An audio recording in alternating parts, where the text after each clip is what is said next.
What if I told you that solitude, the very thing you might fear, is not your enemy, but your greatest strength? You live in a world that never stops talking, pulling you in every direction, keeping you distracted. You are surrounded by voices, screens, and obligations that drown out the one voice that matters the most, your own. Carl Jung, the Swiss psychiatrist who founded analytical psychology, explored the deepest layers of the human psyche, uncovering the hidden forces that shape our thoughts, emotions, and behaviors. Unlike Freud, who focused on childhood experiences and repressed desires, Jung went further. He delved into the unconscious, the shadow, archetypes, and the process of individuation, the journey toward becoming whole. Jung understood something that most people never will.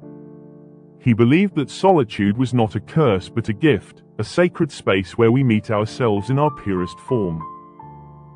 Jung understood that true awakening does not come from chasing the external world, but from turning inward. He warned, "He who looks outside, dreams. He who looks inside, awakes."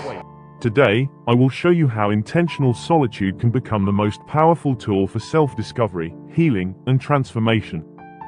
Because once you learn to be at peace in your own presence, you will never be lonely again. Let's begin. Society teaches you to fear being alone. It tells you that solitude means isolation, that silence means emptiness. From a young age, you are conditioned to believe that your worth is tied to external validation, to being surrounded by people, to being loved, to being needed. But Jung reveals a different truth. Loneliness does not come from having no people around you, but from being unable to communicate the things that seem important to you. You can be in a crowded room and still feel alone. You can be in a relationship and still feel unseen. Why?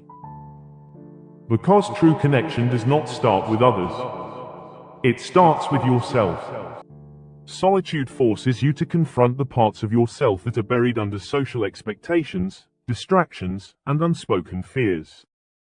It is in solitude that your deepest insecurities rise to the surface. The fear of insignificance, the fear of rejection, the fear of confronting your own thoughts. Jung understood that this fear is not about solitude itself, but about what solitude reveals. The most terrifying thing is to accept oneself completely. Many people avoid solitude because they are afraid of what they might find. They are afraid that without the noise of the world, they will come face to face with their own wounds, regrets, and unlived dreams. But here's the truth. If you do not learn to be at peace in your own company, you will always be dependent on others to distract you from yourself. You will always seek someone to fill the silence, not realizing that the silence was where your true self was waiting for you all along. Solitude is not about being away from people. It is about learning to hear the parts of yourself that have been silenced for too long. Jung believed that solitude is essential for individuation, the process of becoming your true self.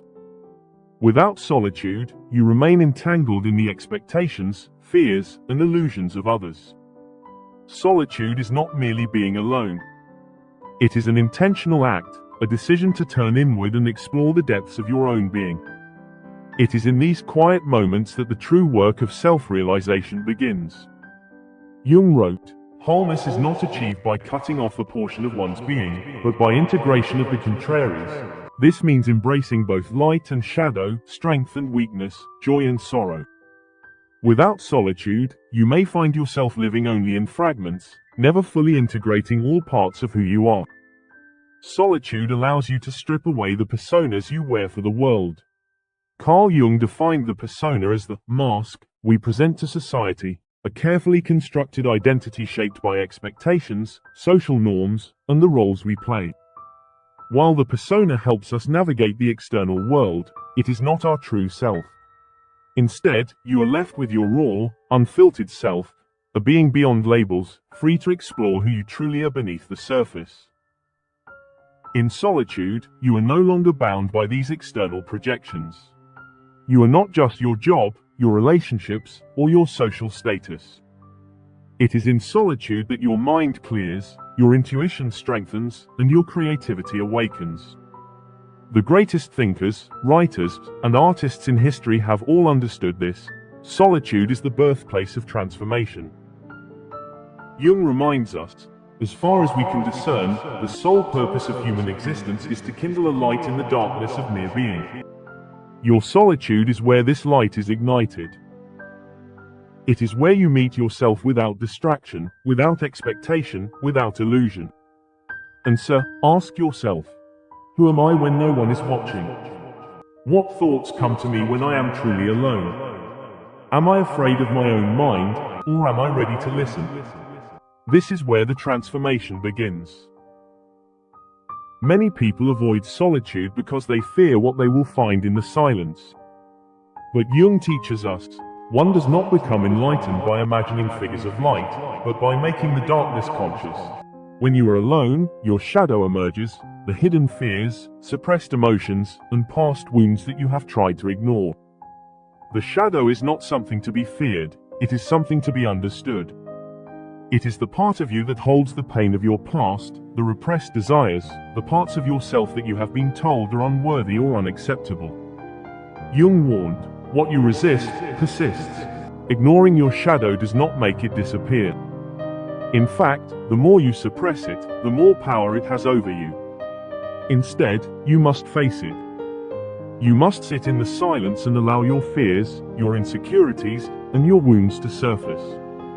Ask yourself, what emotions do I push away when I am alone? What past experiences still hold power over me? What am I afraid to admit about myself? Write them down. Observe them. Do not judge, just witness.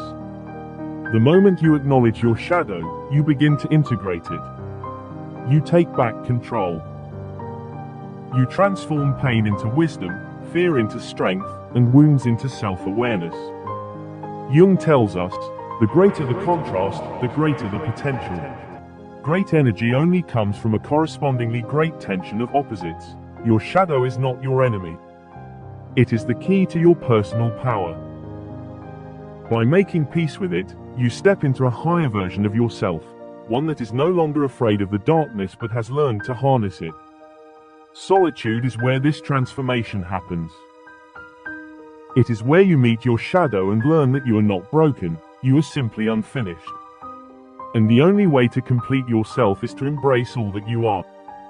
There will be times when you feel everything you once knew is falling apart. The relationships that once felt comforting might now seem suffocating, and the familiar may suddenly feel foreign. Jung described this as the dark night of the soul, a period of deep inner turmoil where the old you must dissolve to make way for the new. There is no coming to consciousness without pain. In these moments, you will experience loss and heartache, yet this very pain is the crucible through which you are reborn. By staying by yourself during these trials, you are not choosing loneliness, you are choosing evolution. You are standing face to face with your deepest truths, preparing to emerge stronger, wiser, and more authentic. Understanding solitude is one thing, but learning to embrace it is another. Too often, people try to fill their alone time with distractions, avoiding the deeper work that solitude invites. But real transformation happens when you move through solitude intentionally, when you stop resisting the silence and instead learn to listen to it. Jung reminds us, your perception will become clear only when you can look into your soul. And to do this, you must go through distinct stages of self-reflection, acceptance, and ultimately, personal growth. Let's walk through these 4 stages, each one designed to help you step into your highest self through the power of solitude. Step 1. Create sacred space. Find a place where you can be alone, without distraction, without interruption. It can be your bedroom, a quiet park, or a corner of a cafe. Make this space your sanctuary. Bring a journal, light a candle, sit in stillness. Jung reminds us, we should not pretend to understand the world only by the intellect. We apprehend it just as much by feeling. In this space, let yourself feel. Step 2. Listen to the silence. At first, solitude may feel uncomfortable. The silence might be deafening. But as Jung said, thinking is difficult, that's why most people judge. Most people avoid their own thoughts. They seek distraction because facing themselves is too painful. But you are not most people. Close your eyes. Listen. Let the silence reveal what has been hidden beneath the noise. Step 3. Reconnect with your inner self. Jung believed that solitude allows us to reconnect with our true self, beyond the masks we wear for the world. We meet ourselves time and again in 1,000 disguises on the path of life. So ask yourself, what part of me have I been neglecting? What brings me true joy? What do I need to let go of? Write down your answers. Let them guide you. Step 4. Find meaning in your own presence. The final step is to embrace solitude not as a temporary retreat, but as a way of life. Jung reminds us, as far as we can discern, the sole purpose of human existence is to kindle a light in the darkness of mere being. Solitude is where your inner light grows. It is where you discover that you are not alone, you are with yourself. And that is more than enough. Time is your most precious resource. Jung warned you, the world will ask you who you are, and if you do not know, the world will tell you. Don't let the world define you. Use this period of solitude to explore your passions, dreams, and fears, to become a stronger person. Your vision will become clear only when you look into your own heart. Who looks outside, dreams. Who looks inside, awakens. So, I ask you, are you ready to stop dreaming and start awakening? Embrace the power of solitude. Choose to face yourself, to wrestle with your pain, and to transform it into the stepping stones of your true self. The world will always try to pull you back into the noise, but now, you know the way home. Comment below, I embrace my solitude. If this message resonated with you, subscribe to the channel.